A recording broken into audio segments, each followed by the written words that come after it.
Hey folks, how are you? Hopefully you're doing well. Welcome back. Today we'll talk more about microservices. I'll show you how to communicate between microservices using RabbitMQ. There'll be one service for data processing and the second one will be for model training. And in front we'll have another service with FastAPI and Celery for distributed task queue implementation. Right, so let's don't waste any time. Let's jump into the source code and let's see how it works. Okay, so this is the source code repository where I get all the source code, and this is our open source product called Skipper, and it implements engine which provides web API interface with FastAPI and Celery. And in the backend, it also runs a set of microservices. And all the communication between the services is done through RabbitMQ. It's event-based communication. There is no single orchestration. Services communicate between themselves just on its own, right? And the idea in the future for that product is to implement a declarative tool where you could set up events that travel between different services. Okay, so here we got a diagram where you can see that we have engine which provides web API basically, and in the central area we have RabbitMQ broker which allows to communicate between all those different services, and in the backend we have a set of microservices, each run in separate container. At this moment we don't use containers, but in the future we'll wrap all the services into the containers. Right, so today we'll see how when we get request in FastAPI and then we initiate a task in Celery, Celery sends to RabbitMQ broker events which will be distributed to the group of microservices on the right side, and we have data, training, and prediction services.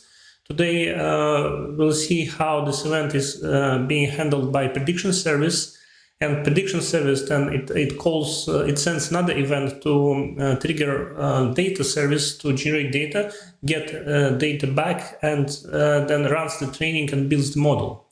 And once everything is done, job is done, it sends back the response to the FastAPI client. Okay, so if we look in the source code, first of all, we have engine where FastAPI is being implemented. Here we have a Celery task from where we send the event. And this event will be handled by a group of microservices. Whatever microservice subscribes to the event, then this service will handle the job. Okay, and this is the engine service, and then we got training service. So in training service, we have event receiver, and event receiver is basically enabled to listen for any events that come from FastAPI related to training, right? So then this service handles all the training requests. And once this request comes, it calls training service, and it calls the method call method to handle the request. So this is the training service implementation. This is the call method, and we get input data, call run training method, and the first thing in run training method we call prepare datasets method. And prepare dataset method is calling another service responsible for data preparation, because we don't want to mess and prepare data in the same service where we train the model. We want to do it in a separate place. So over here we call another event producer, and we emit the event. We send the event with this queue named Skipper data. So whatever services are subscribed to Skipper data, they'll receive this event, will do whatever they're supposed to do, and return back the result. And then when the result travels back, then we get back the response, and we extract all the data, all the arrays that were transferred, and we do a single call, and in a single call we return back like training data, validation data, target attributes, everything. So we don't do any multiple calls, it's just a single call is being done. Okay, so we call data service, and this is another, it's over here. This is the data service, and all the services are following the same pattern. So the structure of the code is exactly the same to make it more simple. And yeah, we got here event receiver. So this service gets the event from the training service, prepares data, and sends data back. And data preparation is done in data service file over here. Right, and yeah, the idea is that in the future we will wrap those event producer and event receiver, this functionality that implemented in those scripts will wrap into the reusable package, so that you could reuse it with any service you want, and you would provide parameters that the service depends on, and it should work out of the box. Right now, to keep it simple, we keep implementation inside each service, but it should be moved out in the next versions. Okay, so let's see how the communication works, the most exciting thing. Right, so let's open, we got training service terminal, then we got let's see, for data service, right, and for the engine, we got three different windows, three different terminals for the engine, for the data service, and for training service.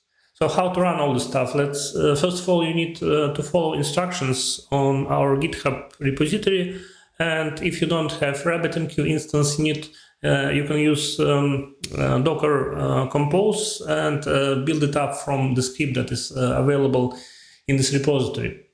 And next, once RabbitMQ is running, then you could start engine with FastAPI, and then you can start services one by one. And once everything will be running, you could send the request from FastAPI and get back the result.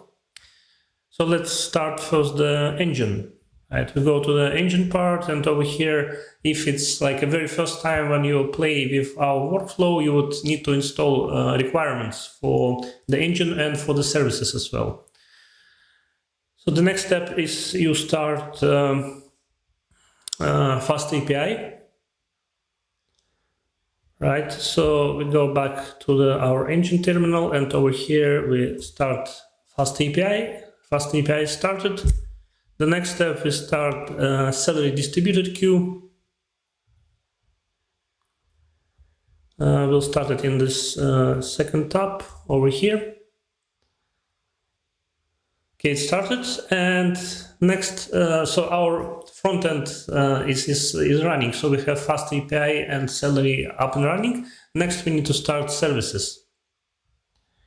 So we go to services directory, we go to data service, and we start just the main script right now over here and the main script would start event listener, and it will be ready to receive all the events that would come to the service. So over here on the data service, we start. Okay, and we see the message. It says that data service is ready to get the requests. That's good.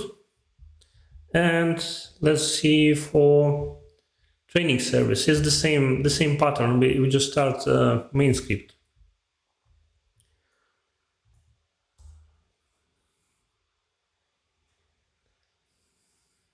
Okay, it's up and running. So the idea why I have this big window for training service is because we'll print out quite a lot of log when model will be trained, and it will be easier to see the progress. So all the services are running, and now let's start the request. And let's open a FastAPI UI, and we can get it URL to that here on the engine. This is the URL for FastAPI. Let's make this window a bit smaller, so we get also we get to see the output from the terminals. Right, so let's start first the first task, training, and let's say we have payload 20% for testing data, and the rest 80% will be left for training data, right? And description will be just sample request. This works fine. And let's do one thing. It's like when I start this task, I'll start one more task like just after a few milliseconds. So basically, I'll run 2 tasks. But because this single instance of training service is started, the second task would not be able to run until the first one will be complete. And RabbitMQ will keep a request for a second task in the queue. And as soon as the first task will be completed, then element from the queue will be placed into the execution phase, and training service will get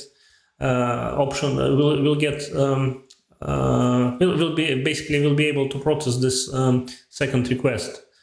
And after this test will be done, we'll do another one. We'll start 2 instances of training service, and since our RabbitMQ configuration runs in round robin, then it will be able to handle both requests in parallel, and overall execution will be much faster. Of course, in practice, you would not run probably multiple trainings at the same time, but over here, just to demonstrate you how it works in terms of the performance, it's very visual and illustrative. It helps to understand the process. Okay, so let's start task number 1. It runs, and let's start task number 2. And now if we return back to our terminals, we see that this model running, and we run model training in 1000 epochs. So now it's around 200. So it will take a few moments to complete. And we see that from the Celery log window, 2 tasks were placed for execution, and no result yet, either for first or second. That's because first task is not yet complete, so obviously we wait when it will be done, and then we should get a message in Celery that at least the first task is complete, and then we can see that the second task is running. Okay, the first one is half done, almost 500 epochs are completed. And while it runs, we can see here under data service window, we got a request from training service, and data, Boston housing data was downloaded, and it was split into different sets for training, testing, and validation. Then target attributes were created, and all this data was prepared and sent back to the caller, and all the arrays were sent back at the same time. There was no need to do multiple calls. So that's great, and this was possible because I wrapped all the arrays under single JSON structure, and basically serialized the structure and was able to return it back through RabbitMQ RPC call. So let's see how it runs. Okay, it's 900 epochs. Almost first task is almost done. So let's see, it runs 960, 70.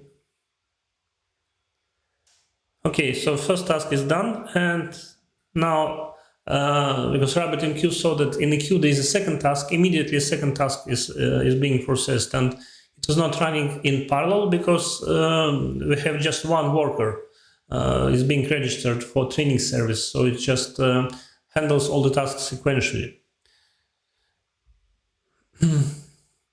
And we can see that in the Celery window we got status update about the first task is being completed.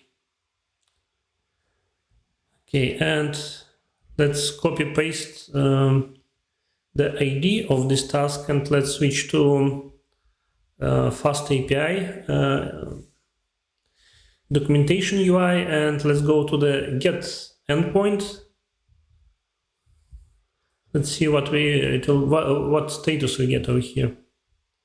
You see it's being completed because we copy pasted ID of the first task. Right, now let's get the ID which was assigned to the second task.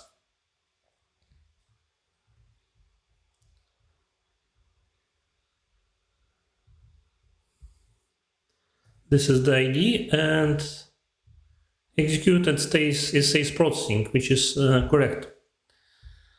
But it will be done quite soon. It's around almost 600-700 epochs. So in a few seconds it will be completed, and then we can see we should see the status completed as well for this task. Maybe I should put like 500 epochs or so, but yeah, to complete it faster. But let's put 1000 just to make sure that we get visually.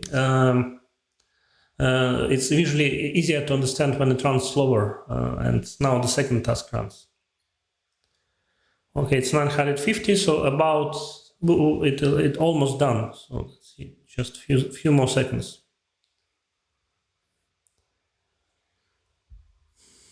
Okay, there was some error at the end. Okay, and let's see. Actually, was not reported as completed. Okay. Anyway, errors happen, so let's not restart it again. Let's start. Let's start a new task. And because probably last time it was not complete, RabbitMQ, so there was no confirmation for task completion. As soon as I started the worker, it started to run again to make sure that the task is complete. Anyway, this was not expected. I thought that second task should complete, but on the other hand, if it's quite nice too, because we can see how RabbitMQ works. Because task was not completed, it actually forced worker to complete it once again to make sure that the job is done. But let's see if this time we would not get any error at the end. And if this works, then we will do one more test where we run 2 workers in parallel and we submit 2 tasks at the same time.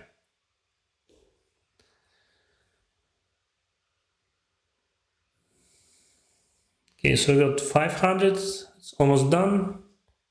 And while it runs, let's switch back to the post endpoint, because next time we'll call it. Yeah, and by the way, why I decided to build this product for machine learning with as a workflow for microservices, because based on my experience in the past building machine learning ML implementations, it's quite easy when you it gets messy and code gets complex, and it's hard to manage all the code in a single place for data processing, model training, and yeah, it just becomes maintenance hell. So it's way better to split the code into separate containers, and then it's easier to manage and run it. Okay, so we get almost 1,000 epochs. So let's see if there's no error now.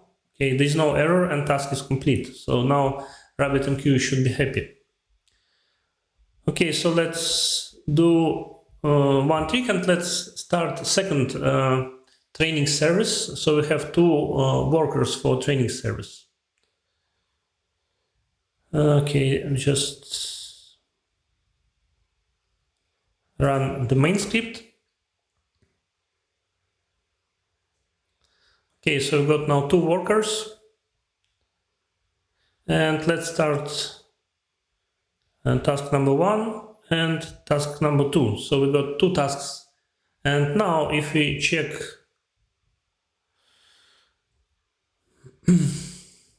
with terminal, we see that both tasks are running, and data service, it got a request for the first task and for the second task, and 2 times it executed and returned data 2 times. And now we run tasks in parallel. So now instead of waiting for the second task to start, we don't wait, we just run both tasks at the same time, and this should save time for the long operations because they run in parallel and there's no need to wait until the first one starts. Okay, so Yeah, I will not wait till the end. Trust me, it completes. I will not wait till it finish. It's reach like 1,000 epochs. But in general, hopefully, this demo shows you and explains how you could run microservices with event-based architecture, and how you could rely on RabbitMQ for scalable and fast application implementation. So I'll keep implementing Skipper and bringing new functionalities, exciting stuff, and stay tuned and see you next time. Thank you and goodbye.